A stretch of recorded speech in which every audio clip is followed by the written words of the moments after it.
Elle fermait la caisse à 23 heures, main tremblante sous le néon humide, comptant chaque pièce. Un espresso fumait intact. Sur le zinc, cuir noir épais, 8000 €, un numéro gravé, une sonnerie unique. 15 minutes plus tard, 4 silhouettes noires attendèrent dehors, silencieuses. Elle sortit sous les feux rouges luisants. Certaines erreurs n'ont pas de retour. Au café des Deux Moulins, ferme ses portes à 23 heures précises. Margot Dubois le sait par cœur. 24 ans. Cheveux châtains toujours tirés en chignon serré, elle compte chaque euro qui tombe dans le bocal à pourboire. Ses mains tremblent légèrement quand elle manipule les billets froissés. Pas de fatigue, de peur. Demain, l'huissier viendra saisir l'appartement de sa grand-mère. 96,30 €. Insuffisant. Encore. La pluie tambourine contre les vitres du café. Paris nocturne s'étend derrière les reflets flous, indifférent à sa détresse. Margot essuie machinalement le comptoir en zinc, ses gestes précis cachant l'effondrement intérieur. Étudiante en médecine le jour, serveuse la nuit. Deux vies qui ne se rencontrent jamais, jusqu'à ce soir. L'homme entre sans bruit. Costume sombre, parfaitement taillé. Il choisit la table du fond, celle que personne ne prend jamais. Trop isolée, trop sombre. Margot l'observe du coin de l'œil en terminant de ranger. Il ne ressemble pas aux clients habituels. Trop élégant, trop silencieux. Ses mains reposent à plat sur la table, immobiles comme celles d'un pianiste avant le premier accord. Un espresso, dit-il simplement. Sa voix porte un accent indéfinissable, quelque chose d'oriental, mélangé au français parfait. Margot s'approche, carnet en main. De près, elle distingue les détails qui la troublent. La montre qui coûte plus que son loyer annuel, les cicatrices fines sur les jointures, le regard qui ne cligne jamais. Il la fixe pendant qu'elle note la commande. Pas avec insistance, avec patience. Vous fermez bientôt, observe-t-il. Dans 15 minutes. Parfait. Il ne précise pas pourquoi c'est parfait. Margot retourne derrière le comptoir, troublée par cette réponse qui ne répond à rien. La machine à espresso siffle. Le bruit habituel lui semble assourdissant ce soir. Elle verse le café dans la tasse en porcelaine blanche, remarque que ses mains tremblent plus qu'avant. Quand elle revient vers sa table, l'homme a disparu. La tasse intacte fume encore. À côté, un portefeuille en cuir noir, épais, légèrement entrouvert. Margot regarde autour d'elle. Le café est vide. La porte d'entrée n'a pas bougé. Comment a-t-il pu partir? Elle saisit le portefeuille d'une main hésitante. L'objet pèse lourd, trop lourd pour du cuir et quelques cartes. En l'ouvrant complètement, elle découvre une liasse de billets de 500 €, parfaitement rangés. Sa respiration s'accélère. Elle compte rapidement. 8000 €. De quoi sauver l'appartement de grand-mère. De quoi respirer enfin. Au centre du portefeuille, une carte d'identité. Vincent Chêne, 42 ans, adresse dans le 16e arrondissement. La photo montre l'homme qui vient de partir, mais son expression y semble différente. Plus dure, plus froide. À côté de la carte, un rectangle de métal gravé qu'elle ne reconnaît pas. Pas de logo bancaire. Juste des symboles asiatiques et un numéro de téléphone. Margot referme le portefeuille d'un coup sec. L'argent lui brûle les doigts. Elle pense à sa grand-mère, à l'huissier, aux nuits blanches passées à calculer et recalculer. 8000 €. La solution à tous ses problèmes. Abandonnée là, comme par accident. Ou pas par accident. Le téléphone fixe du café sonne une fois. Elle décroche machinalement. Bonsoir Margot. La voix de Vincent Chêne. Calme, presque amusée. Monsieur, vous avez oublié? Je n'oublie jamais rien. Silence. Margot entend son propre cœur battre dans ses oreilles. L'argent peut résoudre vos problèmes, continue-t-il. Tous, définitivement. Je ne comprends pas. Vous comprenez parfaitement. La question est, que valait votre principe? Margot ferme les yeux. 8000 €. L'appartement sauvé. Les études payées. Un nouveau départ. Ce n'est pas à moi, dit-elle finalement. Tout appartient à quelqu'un. La vraie question est, à qui? À vous. Prouvez-le. Nouveau silence. Plus long. Plus lourd. Où êtes-vous? Demande Margot. Place Saint-Germain. J'attends. La ligne se coupe. Margot contemple le portefeuille. Puis l'horloge murale. 23h20. Dehors, la pluie a cessé, mais les trottoirs luisent encore sous les réverbères. Elle glisse le portefeuille dans son sac, éteint les lumières du café et sort dans la nuit parisienne. Place Saint-Germain s'étend devant elle, déserte à cette heure. Les cafés ont fermé leurs terrasses, Les boutiques ont baissé leurs rideaux de fer. Seuls quelques lampadaires dessinent des cercles de lumière jaune sur les pavés mouillés. Margot avance lentement, scrutant les recoins sombres. Vincent Chêne se tient près de la fontaine centrale. Il n'a pas bougé depuis son appel, comme s'il savait exactement quand elle arriverait. Ses mains sont croisées dans le dos, sa silhouette parfaitement immobile. En s'approchant, Margot remarque qu'il sourit légèrement. Pas de satisfaction. D'autre chose. De curiosité peut-être. « Vous êtes venu », dit-il sans se retourner. « Votre portefeuille. » Elle le sort de son sac, le tend vers lui. Il ne le prend pas immédiatement. « Vous l'avez ouvert. Ce n'est pas une question. Pour voir votre nom, pour vous le rendre. Et l'argent ? Je n'y ai pas touché. » Vincent Chêne se retourne enfin. Ses yeux la fixent avec une intensité troublante, comme s'il lisait quelque chose d'écrit sur son visage. « Vous mentez, » dit-il calmement. Margot sursaute. « Non, vous avez compté. 8 000 € exactement. Vous avez pensé à votre grand-mère, à l'huissier qui viendra demain. Vous avez imaginé votre vie sans cette pression financière. Chaque mot la transperce. Comment peut-il savoir? Mais vous êtes quand même venu, continue-t-il. Malgré la tentation, malgré le besoin. Pourquoi? Margot serre le portefeuille plus fort. Parce que ce n'est pas à moi. Réponse facile. Essayez encore. Parce que voler ne résout rien. Ça ne fait que déplacer le problème. Vincent Chêne hoche la tête lentement, comme si elle venait de réussir un examen qu'elle ne savait pas passer. Intéressant. Vous choisissez la difficulté par principe. Je choisis ce qui est juste. Même quand c'est idiot, la question la déstabilise. Elle tend à nouveau le portefeuille. Prenez-le, s'il vous plaît. Cette fois, il le saisit. Ses doigts effleurent ceux de Margot une seconde de trop.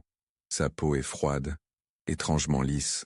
Vous étudiez la médecine, dit-il en glissant le portefeuille dans sa veste. Comment vous? Vos mains, précises, habituées aux gestes délicats, et vous tremblez quand vous manipulez l'argent. Stress financier chronique, étudiante donc.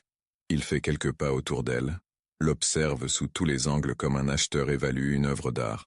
Vous avez une qualité rare, murmure-t-il. L'intégrité sous pression. Cela vaut beaucoup plus que 8 000 €. Je ne comprends pas. Vous comprendrez. Il sort une enveloppe de sa poche intérieure, la lui tend. Un dédommagement. Pour votre honnêteté. Margot recule instinctivement. Je n'ai rien fait qui mérite. Prenez-la. Sa voix s'est durcie imperceptiblement. Pas une menace. Un ordre déguisé en suggestion. Margot saisit l'enveloppe, surprise par son poids. Ne l'ouvrez pas maintenant, dit Vincent Chêne. Attendez d'être chez vous. Et Margot? Elle frissonne en entendant son prénom dans sa bouche. Ne parlez de cette rencontre à personne. Jamais. Il s'éloigne sans attendre de réponse. Ses pas résonnant sur les pavés humides. Margot reste plantée près de la fontaine, l'enveloppe brûlante entre ses mains, regardant sa silhouette disparaître dans l'ombre d'une rue adjacente. Ce n'est qu'une fois rentrée dans son studio que Margot ose ouvrir l'enveloppe. 10 000 € en billets neufs et une carte de visite ivoire sans nom ni fonction. Juste un numéro de téléphone et une phrase manuscrite. Quand vous serez prête pour la vraie vie. 3 semaines s'écoulent dans un silence pesant.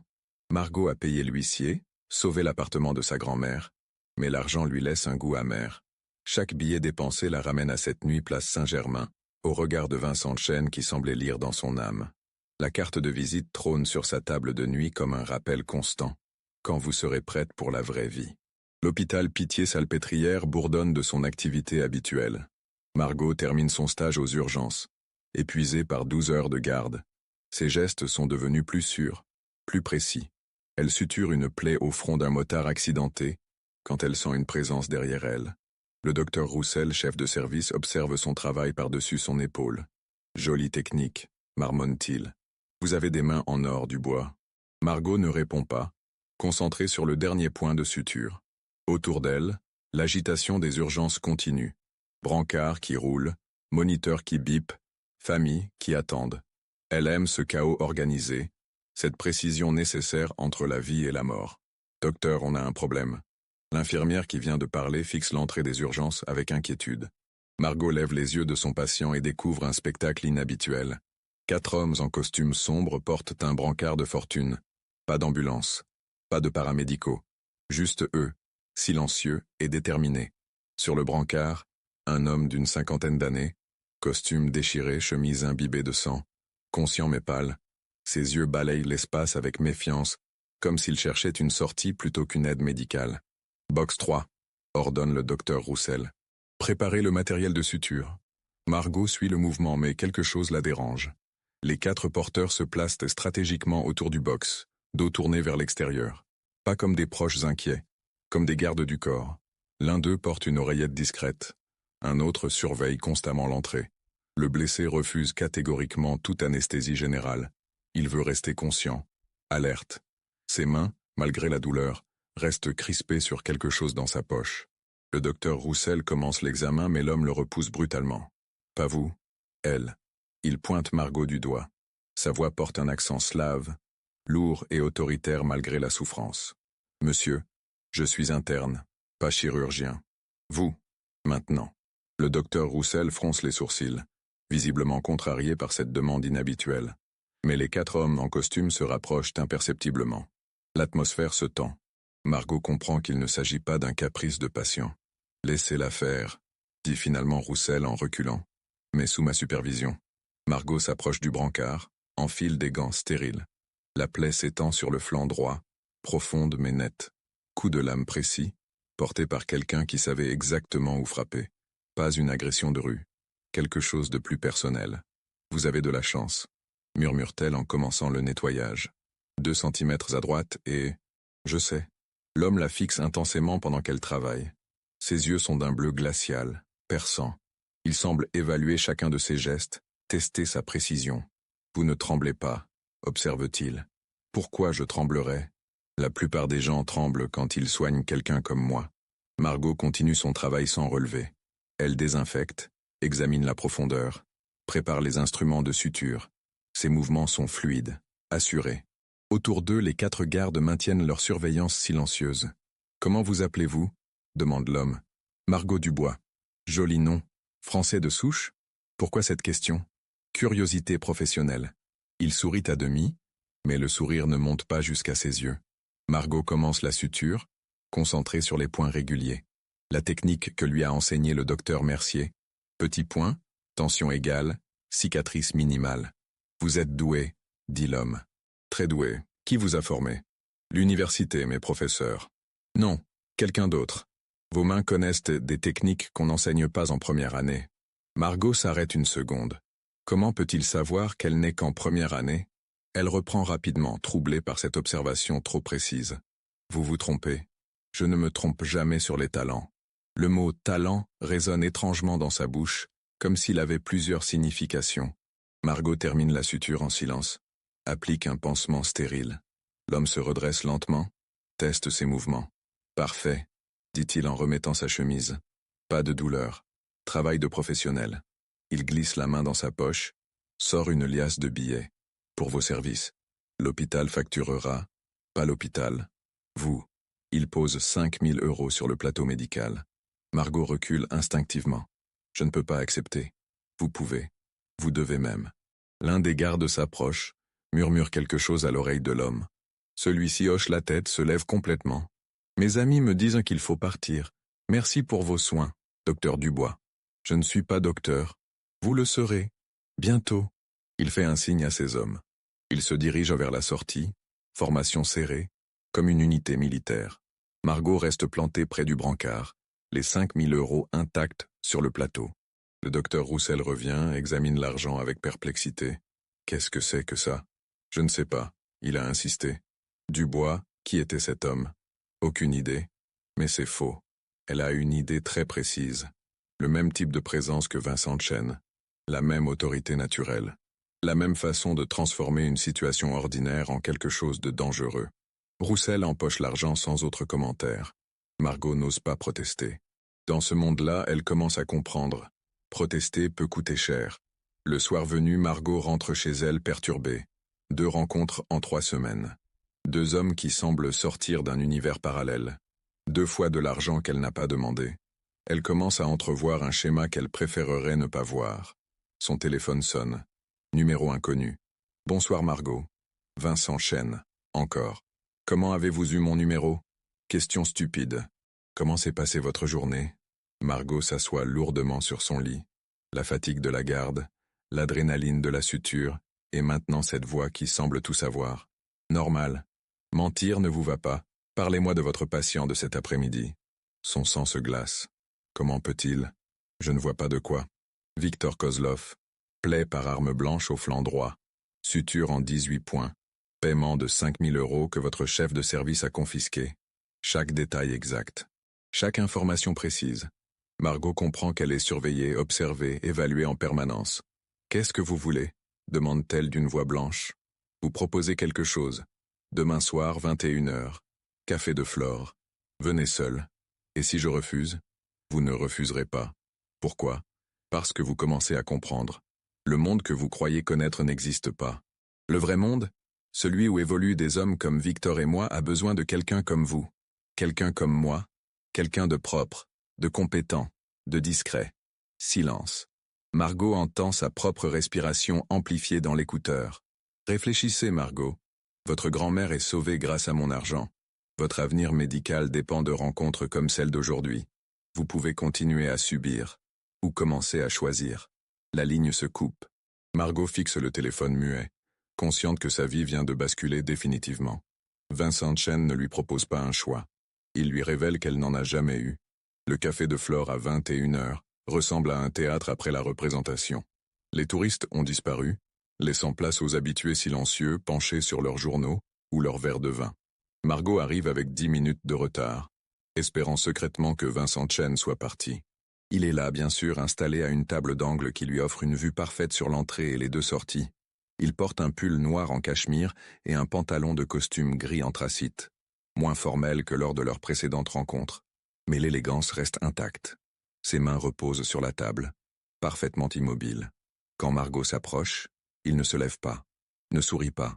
Il la regarde simplement s'asseoir en face de lui. « Vous avez failli ne pas venir », dit-il sans préambule. « Comment vous le savez ? Votre démarche, hésitante. Vous vous êtes arrêté 3 fois en chemin. » Margot frissonne. Encore cette sensation d'être observée, épiée, analysée en permanence. « Qu'est-ce que vous voulez exactement ?» Vincent fait signe au serveur d'un geste discret. 2 expressos arrivent sans qu'il ait eu besoin de commander. Détail troublant qui confirme qu'il avait prévu cette rencontre dans les moindres détails. « Je veux vous parler de votre avenir, » dit-il en poussant une tasse vers elle. « Votre vrai avenir.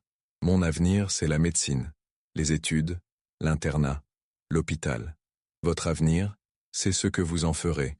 Et actuellement, vous le subissez au lieu de le construire. » Il sort une tablette fine de sa poche, la pose sur la table.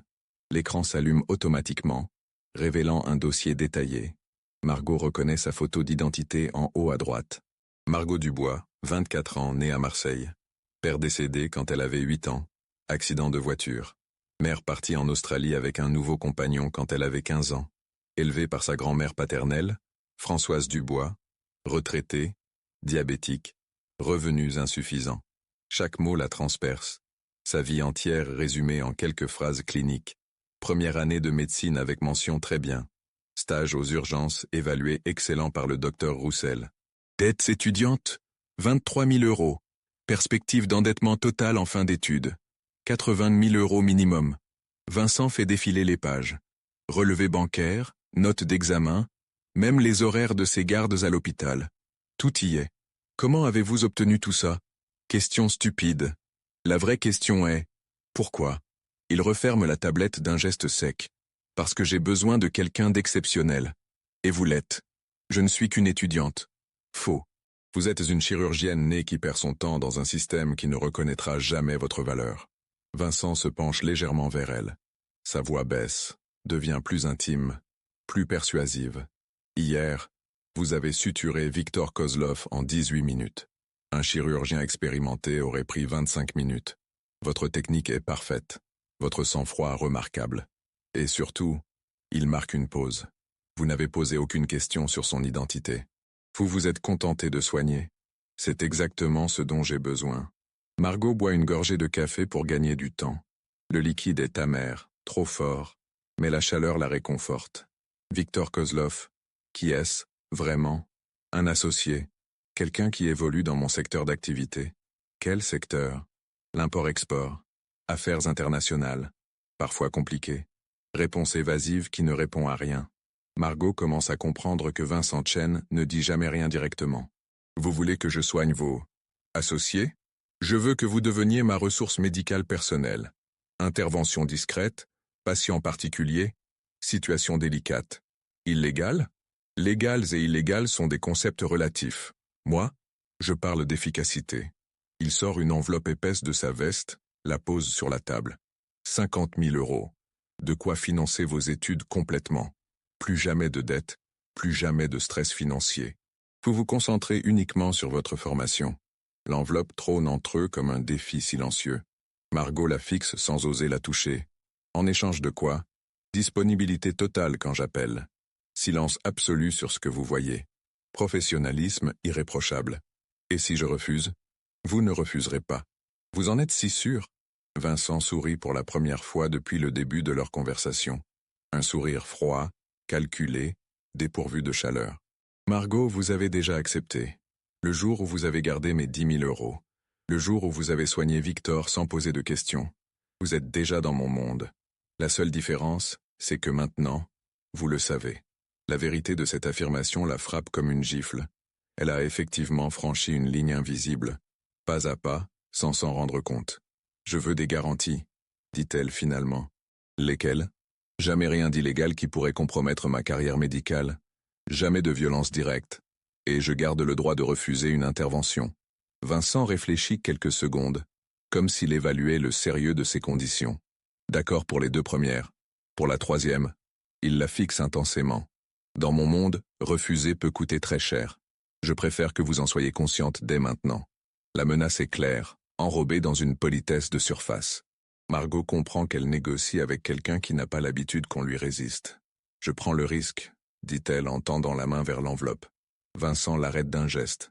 Pas ici, trop visible. Il sort un téléphone portable, identique à celui qu'il lui avait donné avec la carte de visite. À partir de maintenant, je peux vous joindre n'importe quand. Gardez-le toujours allumé, toujours sur vous. Margot glisse le téléphone dans son sac. L'objet lui semble peser 10 kilos. Quand aura lieu la première? Intervention? Bientôt. Peut-être ce soir, peut-être dans un mois. Soyez prête. Vincent se lève, laisse un billet de 50 € sur la table pour 2 expressos qui en valent 6. Geste calculé, pour montrer que l'argent ne compte pas pour lui. Vincent, dit Margot avant qu'il ne parte. Il se retourne, surpris qu'elle l'appelle par son prénom. Pourquoi moi? Vraiment? Parce que vous avez quelque chose que l'argent ne peut pas acheter. L'intégrité sous pression. Et ça, dans mon domaine d'activité, c'est plus précieux que l'or. Il s'éloigne sans attendre de réponse, laissant Margot seule avec son café froid et l'enveloppe qu'elle n'ose toujours pas ouvrir. 20 minutes plus tard, dans son studio, Margot compte les billets. 50 000 € exactement. De quoi transformer sa vie, effacer ses dettes, offrir un avenir serein à sa grand-mère. Le prix de son âme, peut-être, mais payé au tarif fort. Elle cache l'argent dans le même endroit que la première fois, consciente qu'elle vient de franchir un point de non-retour. Le téléphone de Vincent repose sur sa table de nuit, silencieux mais menaçant. Cette nuit-là, Margot rêve qu'elle opère dans une cave sombre, entourée d'hommes armés. Le patient sur la table n'a pas de visage, mais ses mains bougent encore quand elle commence l'incision. Elle se réveille en sueur, le cœur battant avec la certitude que ce rêve était moins un cauchemar qu'une prémonition. Le téléphone de Vincent n'a pas sonné. Pas encore. Alors, est-ce que cette histoire vous interpelle? Avez-vous déjà été confronté à un moment où l'intégrité et la survie se sont affrontées dans votre esprit? Ce genre de dilemme moral nous révèle qui nous sommes vraiment. Si cette tension vous fascine autant qu'elle me passionne, n'hésitez pas à vous abonner. Nous explorerons ensemble ces zones grises de l'âme humaine où se cache la véritable nature de nos choix. Et dites-moi en commentaire, à la place de Margot, auriez-vous pris cet argent? 2 mois s'écoulent dans une tension sourde. Margot a payé ses dettes, changé d'appartement pour un studio plus grand près de l'université. Ses notes s'améliorent spectaculairement maintenant qu'elle peut se concentrer uniquement sur ses études. Mais le téléphone de Vincent reste muet, créant une angoisse constante. Elle sait qu'il va sonner. Elle ne sait pas quand, ni pourquoi. L'appel arrive un mardi soir pendant qu'elle révise son cours d'anatomie cardiaque. 22h30. La sonnerie stridente la fait sursauter. Margot, une voiture vous attend en bas. Maintenant? Maintenant. Prenez votre matériel médical. Situation urgente. La ligne se coupe avant qu'elle puisse poser d'autres questions.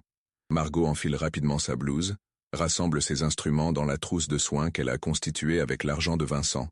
Scalpel, fil de suture, antiseptique, analgésiques locaux. Un kit de chirurgie d'urgence complet. En bas de son immeuble, une Mercedes noire l'attend, moteur tournant. Le chauffeur ne dit pas un mot quand elle monte à l'arrière. Il porte des gants de cuir et une oreillette. Ses yeux dans le rétroviseur sont froids, professionnels. Le trajet traverse Paris de nuit, évitant les grands axes pour emprunter des rues secondaires. Margot reconnaît vaguement la direction. Il se dirige vers les entrepôts de Bercy, zone industrielle déserte à cette heure. L'angoisse monte dans sa poitrine. Premier test réel. Premier patient dans l'ombre.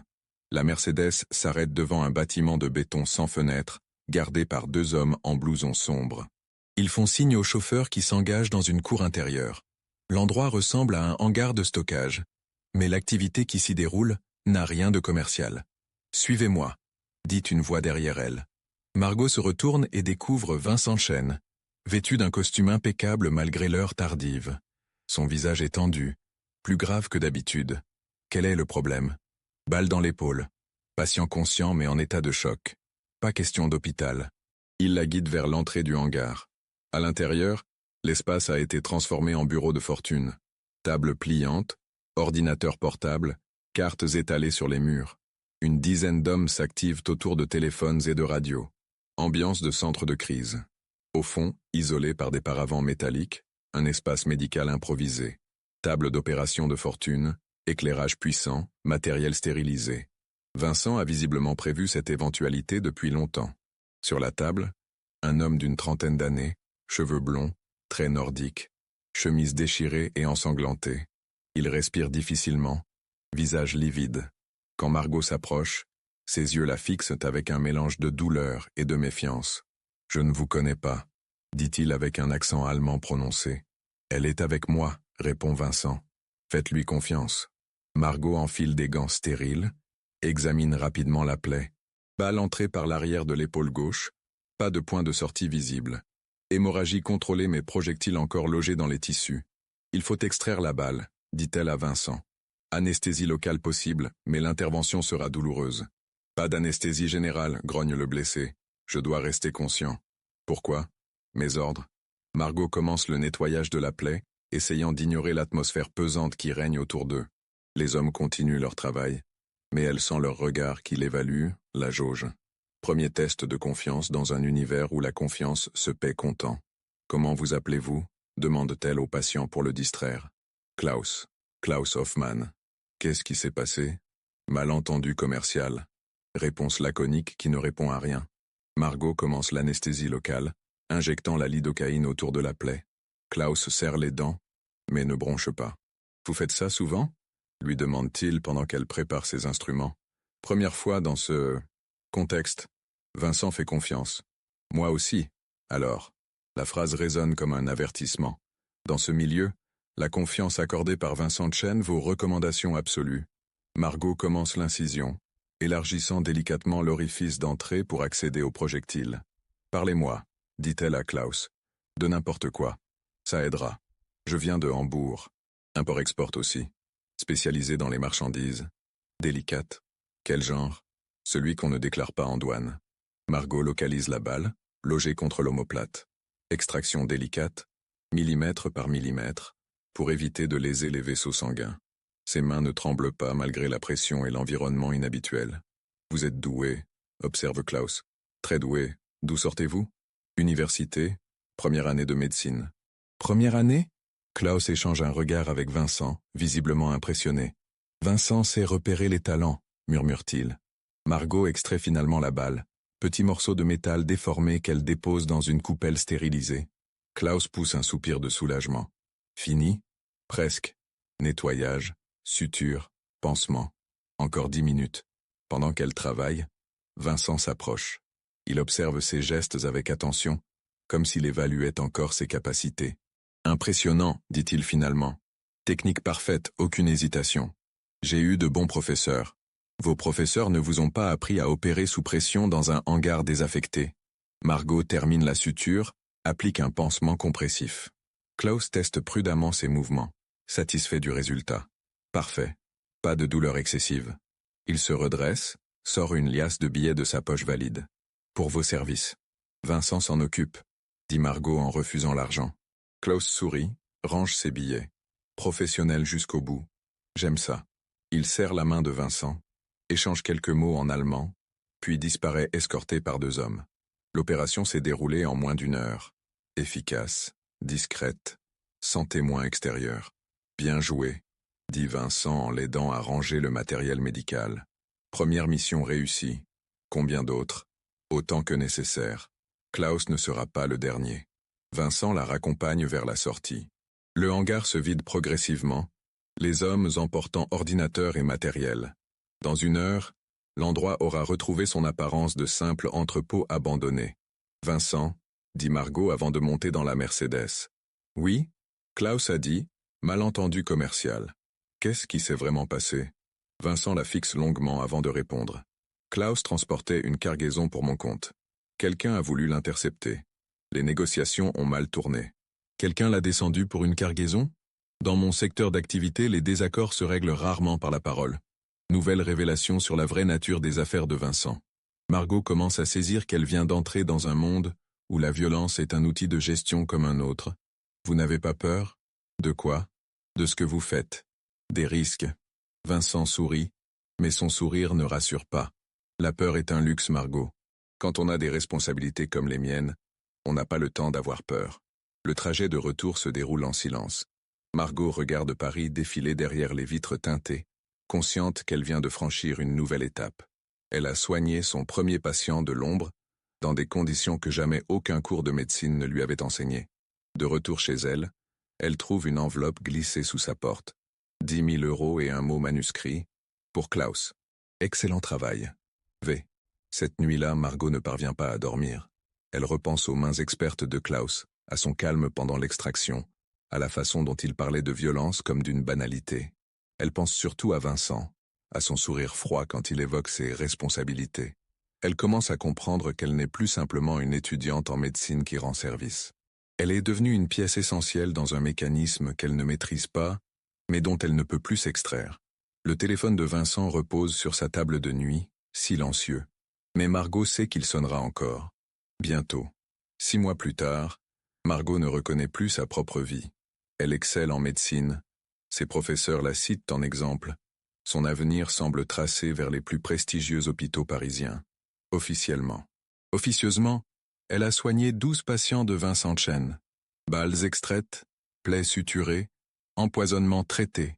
Toujours la nuit, toujours dans des lieux improbables, toujours en silence. L'argent s'accumule sur son compte. 150 000 €. De quoi s'offrir n'importe quel avenir. Mais chaque billet porte l'odeur du sang et du secret. Elle a changé. Ses gestes sont plus sûrs, son regard plus froid, ses questions inexistantes. Elle est devenue ce que Vincent voulait. Une chirurgienne de l'ombre, efficace et muette. Ce soir-là, l'appel de Vincent diffère des autres. Sa voix porte une tension inhabituelle. Situation particulière, Margot. Patient très important. Discrétion absolue. Comme d'habitude? Non, pas comme d'habitude. Cette fois, votre vie peut changer, définitivement. La Mercedes l'emmène dans le 16e arrondissement, pas dans un hangar ou une planque de banlieue. L'adresse correspond à un hôtel particulier magnifique, façade haussmannienne, jardin privé. Le chauffeur s'arrête devant une grille, gardée par 4 hommes en costume. Pas des employés ordinaires, des professionnels armés. Vincent l'attend dans le hall d'entrée, plus tendu qu'elle ne l'a jamais vu. Il porte un costume noir impeccable, mais ses mains bougent nerveusement. Signe de stress inhabituel chez quelqu'un d'habituellement si contrôlé. « Qui est le patient ?» demande Margot. « Mon patron, l'homme qui dirige notre organisation. » Première fois que Vincent mentionne une hiérarchie au-dessus de lui. Margot réalise qu'elle ne connaît qu'un fragment de la structure dans laquelle elle évolue. Qu'est-ce qui lui est arrivé? Tentative d'assassinat. Coup de couteau au thorax, très proche du cœur. Vincent la guide vers un ascenseur privé. Ils montent au 3e étage. Couloir tendu de soie, tableau de maîtres au mur. Richesse discrète, mais écrasante. « Margot, » dit Vincent avant d'ouvrir la dernière porte. « Cet homme peut vous offrir tout ce que vous voulez. Ou vous détruire complètement. Comportez-vous comme si votre vie en dépendait. C'est le cas? Probablement. La suite, transformée en bloc opératoire de luxe, occupe tout l'étage. Matériel médical de pointe, éclairage chirurgical, moniteur de surveillance. Rien n'a été épargné pour créer un environnement médical parfait dans un cadre privé. Sur le lit médicalisé, un homme d'une 60aine d'années, cheveux gris, très asiatique, regard perçant malgré la douleur. Il porte une chemise de soie blanche imbibée de sang, mais ses yeux restent alertes, calculateurs. Même blessé, il dégage une autorité naturelle terrifiante. « Monsieur Lee ?» dit Vincent avec déférence. « Voici Margot Dubois, notre chirurgienne. » Lee examine Margot de la tête aux pieds. Évaluation rapide et impitoyable. « Jeune », dit-il simplement. « Très compétente », répond Vincent. « Nous verrons. » Margot s'approche, enfile ses gants stériles. L'examen révèle une plaie profonde entre la 5e et 6e côte, dangereusement proche du péricarde. Hémorragie contrôlée mais situation critique. « Il faut explorer la plaie », dit-elle. « Vérifier qu'il n'y a pas de lésion cardiaque. »« Combien de temps ?» demande Lee. « 1 heure, peut-être 2. Faites vite. J'ai rendez-vous demain matin. » Phrase surréaliste venant d'un homme qui risque sa vie, mais prononcée avec un sérieux total. Dans son monde, même la mort doit respecter l'agenda. Margot commence l'intervention, assistée par Vincent qui s'est révélé excellent aide opératoire au fil de leur collaboration. Anesthésie locale, incision, exploration méthodique des tissus lésés. La lame a effleuré le péricarde sans le percer. Chance extraordinaire. « Vous avez de la chance », murmure-t-elle en suturant. « Je ne crois pas à la chance, répond Lee. Je crois à la compétence, la vôtre en l'occurrence. » Pendant qu'elle travaille, Lee continue de parler, testant ses réactions. « Vincent m'a dit que vous étiez particulière, intègre mais pragmatique, rare combinaison. Je fais mon travail. Votre travail officiel, c'est soigner dans un hôpital public. Ici, vous faites autre chose. » Margot ne répond pas, concentrée sur sa suture. Mais Lee n'abandonne pas. « Savez-vous qui je suis vraiment ? Non. Et je préfère ne pas savoir. » Lee sourit. Premier sourire depuis le début de l'intervention. Sage réponse, mais insuffisante. Vous évoluez dans mon organisation depuis 6 mois. Il est temps que vous compreniez. Vincent lui lance un regard d'avertissement. Mais Lee continue. Je dirige le plus important réseau d'import-export d'Europe. Marchandises légales et moins légales. Vincent gère les opérations françaises. Vous soignez notre personnel quand l'hôpital n'est pas une option. Révélation brutale qui confirme ce que Margot soupçonnait sans vouloir l'admettre. Elle termine la suture en silence, applique un pansement compressif. « Terminé », annonce-t-elle. Lee teste ses mouvements, satisfait du résultat. « Excellent travail. Vincent avait raison. » Il se redresse complètement, enfile une robe de chambre en soie noire. « Margot, j'ai une proposition à vous faire. » « Laquelle ? » « Devenir notre médecin officiel. Salaire, 200 000 € par an. Avantages, formation chirurgicale dans les meilleurs hôpitaux privés suisses. Logement, voiture, protection totale. » L'offre coupe le souffle à Margot.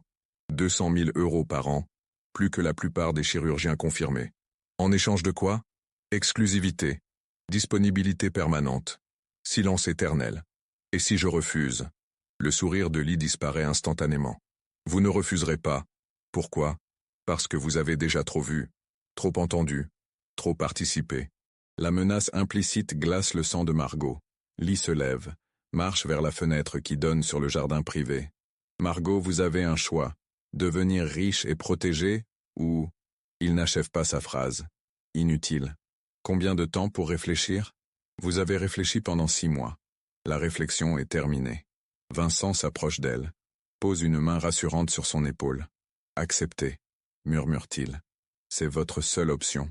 Margot regarde autour d'elle. La suite luxueuse, les moniteurs médicaux, Lee qui attend sa réponse avec patience. Toute sa vie a convergé vers ce moment.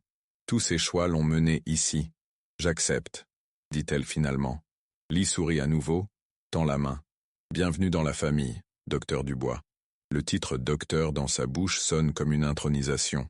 Margot serre sa main, consciente qu'elle vient de sceller son destin. Vincent vous expliquera les détails. Vos nouveaux horaires, vos nouvelles responsabilités, votre nouvelle vie. 2 heures plus tard, Margot se retrouve dans la Mercedes, direction son appartement. Mais ce n'est plus vraiment son appartement. Demain, elle déménagera dans un penthouse du 8e arrondissement, propriété de l'organisation Lee. Nouvelle identité, nouveaux papiers, Nouveau compte en banque. Aucun regret? Demande Vincent. Trop tard pour les regrets. Vous avez fait le bon choix. C'était vraiment un choix? Vincent ne répond pas. La réponse est évidente. Cette nuit-là, Margot range ses affaires d'étudiante. Livres de médecine, blouse usée, photos de famille. Relique d'une vie qui s'achève. Demain, elle sera Dr Margot Chen, chirurgienne privée, spécialisée dans les interventions discrètes. Elle contemple une dernière fois la carte de visite que Vincent lui avait donnée des mois plus tôt. Quand vous serez prête pour la vraie vie. Elle l'était finalement. Ou du moins, elle n'avait plus le choix de ne pas l'être. Le téléphone de Vincent sonne une dernière fois. Félicitations, docteur. Reposez-vous bien. Demain, votre vraie carrière commence. Margot raccroche, éteint les lumières. Dans l'obscurité de son ancien studio, elle sourit. Un sourire froid, calculé, qui ressemble étrangement à celui de Vincent Chen. La transformation est complète. Et voilà comment une femme intègre devient l'ombre d'elle-même. Cette histoire vous a-t-elle fait réfléchir sur vos propres limites morales? Sur ce que vous seriez prêts à sacrifier pour la sécurité financière? Ces questions nous hanteront tous un jour. Si ces explorations psychologiques vous passionnent autant qu'elles me fascinent, rejoignez notre communauté en vous abonnant. Nous continuerons à décortiquer ensemble ces moments où l'âme humaine bascule. Dites-moi, pensez-vous que Margot avait vraiment le choix? Ou était-elle déjà perdue dès le premier portefeuille trouvé?